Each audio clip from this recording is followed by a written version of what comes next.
კირგიზეთში სამხედრო ოპერაცია დაიწყო. კიდევ ერთხელ მოგესალმებით, თქვენ უყურებთ მაესტროს ახალ ამბებს 6 საათზე. სტუდიაში იმედა დარსალია მუშაობს. 2 საათის წინ კირგიზეთში სამხედრო ოპერაცია დაიწყო. ქალაქ ოში არტილერიის როლის ხმა ამ წუთებშიც ისმის. შეიარაღებული შეტაკებები მიმდინარეობს ქალაქის გარეუბნებშიც. ოშის ცენტრში ცეცხლსასროლი იარაღითა და ხელყიატებით შეიარაღებული ადამიანები მოძრაობენ. ქალაქის ცენტრს ყირგიზი ახალგაზრდები აკონტროლებენ. უკვე 2 დღეა ქალაქის ერთ ნაწილს არ მიეწოდება ელექტროენერგია, უსაფრთხოების მიზნით შეწყვეტილია გაზის მიწოდებაც. არ მუშაობს არც ერთი მაღაზია. ქალაქის შესასვლელებს მილიცია და ყირგიზი ახალგაზრდები იცავენ.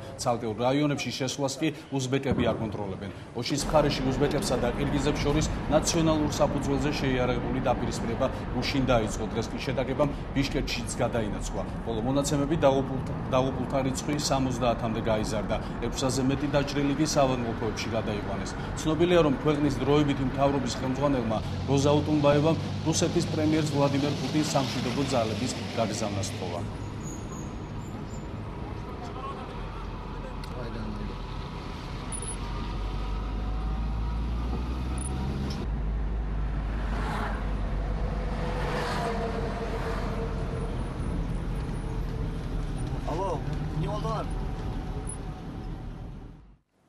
მსოფლიო ბანკის ვიცე-პრეზიდენტი საქართველოშია. ფილიპ ლერუ საქართველოში შეხვედრებს დღეიდან მართავს. ვიზიტის ფარგლებში ლერუ დაათვალიერებს მსოფლიო ბანკის მიერ დაფინანსებულ პროექტებს, იზოლებით გადაადგილებულ პირთა დასახლებას, აღმოსავლეთ-დასავლეთის მაგისტრალის მშენებარე მონაკვეთს, პირველადი ჯანდაცვის დაწესებულებას და სკადას ენერგიის კონტროლის ცენტრს. დაგეგმილია შეხვედრები საქართველოს ხელისუფლების წარმომადგენლებთან. მსოფლიო ბანკის ვიცე-პრეზიდენტს საქართველოს პრეზიდენტით შეხვდება. დღეს კი მსოფლიო ბანკის ვიცე-პრეზიდენტი გამოცდებისა და ეროვნული ცენტრის ხელმძღვანელს შეხვდა. საუბრის ძირითადი საკითხები ამ სფეროში მიმდინარე რეფორმების და სამომავლო გეგმები იყო. მსოფლიო ბანკის ვიცე-პრეზიდენტის ვიზიტი საქართველოში 14 ივნისამდე გაგრძელდება. საქართველომ მსოფლიო ბანკისგან 59 პროექტის განსახორციელებლად უკვე მიიღო დაახლოებით $1.5 მილიარდი ამერიკული დოლარი. მთავრობის რეკომენდაციით ჩვენ ინვესტიციები განათლების სფეროში ჩავდეთ და უკვე კარგი შედეგიც გვაქვს. ჩვენ გვჯერა, რომ კარგი განათლების გარეშე ქვეყნის ეკონომიკური განვითარება შეუძლებელია. მართლაც შთამბეჭდავია ის სამუშაოები, რაც ცენტრმა შეასრულა. ჩვენ თანამშრომლობას მომავალშიც გავაგრძელებთ. თქვენ იცით, რომ ერთ-ერთი წარმატებული პროექტია ერთიანი ეროვნული გამოცდები. ჩვენ შეგვიძლია ვთქვათ, ხმამაღლა რომ უნიკალური სისტემაა შექმნილი საქართველოში და ამას არა მხოლოდ საქართველოში აღიარებენ და იგივე გამეორდა დღესაც, რომ მას ბევრი სმენია ამ სისტემის შესახებ. საუბრობდით სწორედ დეტალებზე, როგორია სისტემა, რატომ არის სწორედ უნიკალური და ბევრი საქმიანობასაც შევეხეთ, რასაც საერთოდ გამოცდების ეროვნული ცენტრი უძღვება. კონსერვატორმა ლაშა ჩხარტიშვილმა დღეს ავჭალის ტერიტორიაზე მცხოვრებლებთან ერთად საპროტესტო აქცია გამართა. აქციის მონაწილეები საცხოვრებელი სახლების, ბავშვთა სანატორიუმისა და ამავე ტერიტორიაზე მდებარე უნიკალური 100-ლოვანი ბაღის განადგურების გეგმაზე ხელისუფლებისგან უარის თქმას მოითხოვენ. როგორც ცნობილია, ამ ტერიტორიაზე რკინიგზის ახალი მაგისტრალის მშენებლობაა დაგეგმილი.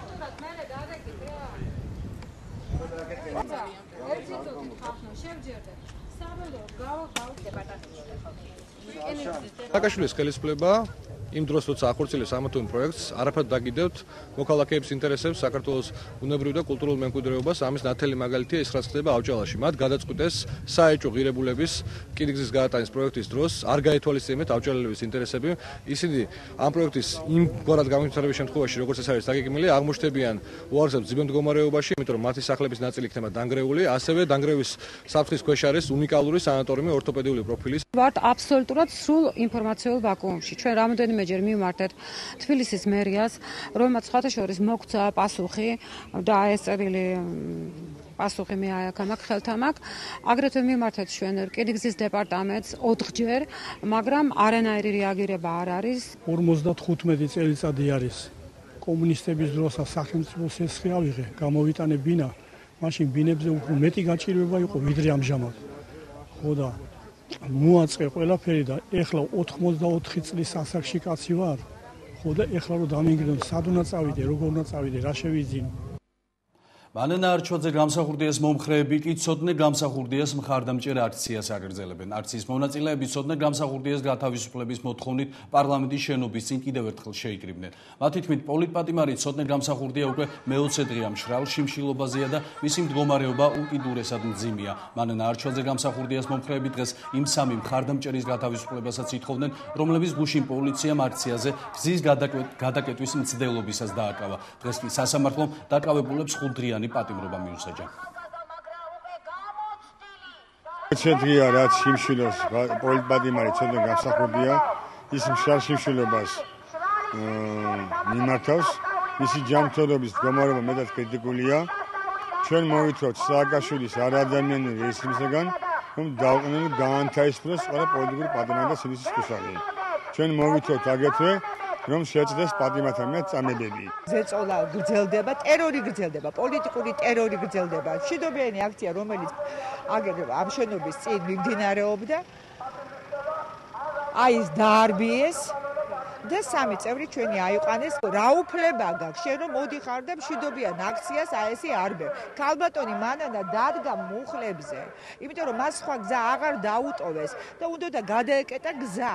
რომ ყურადღება მიექცია ამათ, იმიტომ რომ არ შეიძლება ცოტნე ჯანმრთელობა უკიდურესად უკვე დამძიმებული არის.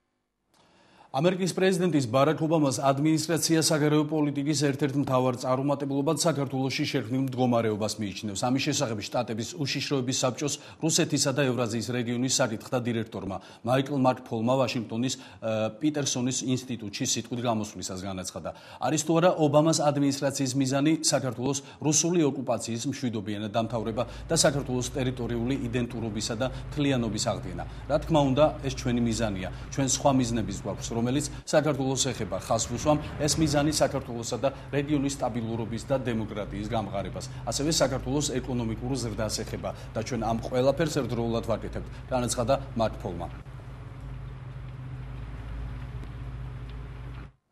რუსეთში სამართლიანობას კლავენ. ამ სათაური დაქვეყნებს ფრანგული გაზეთი ლიბერაციონი ვაცლავ ჰაველისა და მსოფლიოს ცნობილი პოლიტიკური საზოგადო მოღვაწეების ღია წერილს. წერილის ადრესატები არიან რუსეთის პრეზიდენტი დიმიტრი მედვედევი და რუსეთის ხელისუფლება. 12 აპრილს მოსკოვში უმოწყალოდ დახვრეტილი მოსამართლე ედუარდ ჩუვაშოვი იმ ადამიანთა გრძელ ნუსხას შეემატა, რომლებიც რუსეთში სამართლიანობისთვის დახოცეს. ასე იწყება სტატია, სადაც ნახსენებია ყველა ის ადამიანი, ვინც რუსეთში ბოლო წლების განმავლობაში ადამიანის უფლებათა დაცვისთვის მოკლეს. ვაცლავ ჰაველი იხსენებს ანა პოლიტკოვსკაიას, სტანისლავ მაკაროვს, ნატალია ესტემიროვას, მაკშარიბ აუშევს, ივან ხუტორსკის და აცხადებს, რომ ეს ადამიანები მთელი ძალით ცდილობდნენ ადამიანის უფლებათა დაცვის საკითხში რუსეთის რეპუტაცია გაეუმჯობესებინათ. პოლიტიკურმა ლიდერებმა ღიად და ნათლად უნდა დააფიქსირონ თავიანთი ნეგატიური დამოკიდებულება ამ საშინელი მკვლელობების მიმართ. საერთაშორისო საზოგადოებამ კი მხარდაჭერა დაცვა და თავშესაფარი მისცეს რუსეთში საფრთხეში მყოფ ადამიანის უფლებათა დამცველებს. თქვამია წერილში. ვლადიმერ პუტინისა და ნიკოლა სარკოზის შეხვედრაზე მთავარი საკითხები ორმხრივი ურთიერთობები, მისტრალის შეძენის შესახებ შეთანხმების პერსპექტივები, ირანის მისამართით ერთობლივი გადაწყვეტილებები და დიდი ოცეული სამიტი იყო. ამის შესახებ ჟურნალისტებს ელისეის სასახლის წარმომადგენელმა განუცხადა. რუსეთის პრემიერსა და საფრანგეთის პრეზიდენტს შორის შეხვედრაზე ნიკოლა სარკოზიმ პუტინს ინფორმაცია მიაწოდა საქართველოს პრეზიდენტთან შეხვედრის თაობაზე, რომ მიხეილ სააკაშვილმა ოფიციალური პარიზი დაარწმუნა, რომ საქართველოში მთელი ყურადღება ეკონომიკურ განვითარებას ეთმობა. ის სასახლის მასპინძლის ინფორმაციით რუსეთის პრემიერმა ეს ინფორმაცია შენიშვნად მიიღო, მაგრამ უკომენტაროდ დატოვა. ვლადიმერ პუტინი ორდღიანი სამუშაო ვიზიტით საფრანგეთში გუშინ ჩავიდა. როგორც ცნობილია, პუტინის ვიზიტს წინ უძღოდა პარიზში საქართველოს პრეზიდენტის შეხვედრები საფრანგეთის ხელისუფლების პირველ პირებთან.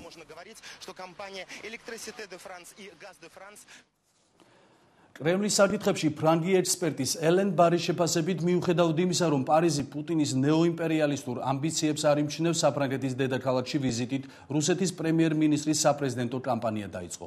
როგორც ფრანგმა ექსპერტმა გამოცემა ლავოიც დუ ნორდისათვის მიცემულ ინტერვიუში განაცხადა, მედვედევი კრემლის სპექტაკლის მხოლოდ ეპიზოდური მსახიობია. იგი ადგილს პუტინს უნახავს, რომელსაც საპრეზიდენტო მანდატის 6 წლით გაგრძელებით მთელი 12 წლით შეეძლება პრეზიდენტად დაბრუნება, მაგრამ ამ ვადის ამოწურვის შემდეგაც ჯერ კიდევ მხოლოდ 69 წლის იქნება. პუტინის რუსეთის შეიარაღება სარისკო ნაბიჯად მიმაჩნია ამის შესახებ ყველა გვაფრთხილებს, მაგრამ ჩვენ თავს ვიკატუნებთ, ვითომ არაფერი გვესმის, რადგან იარაღის გაყიდვით მიღებული ფული გვჭირდება. აღნიშნავს ელენბა, რომლის აზრითაც პრეზიდენტ მედვედევი თითქოს ცდილობს ქვეყანაში პუტინისგან განსხვავებული ლიბერალური პოლიტიკის გატარებას, მაგრამ მიუხედავად ამისა, რუსეთში საზოგადოებაზე ზეწოლა სულ უფრო ძლიერდება.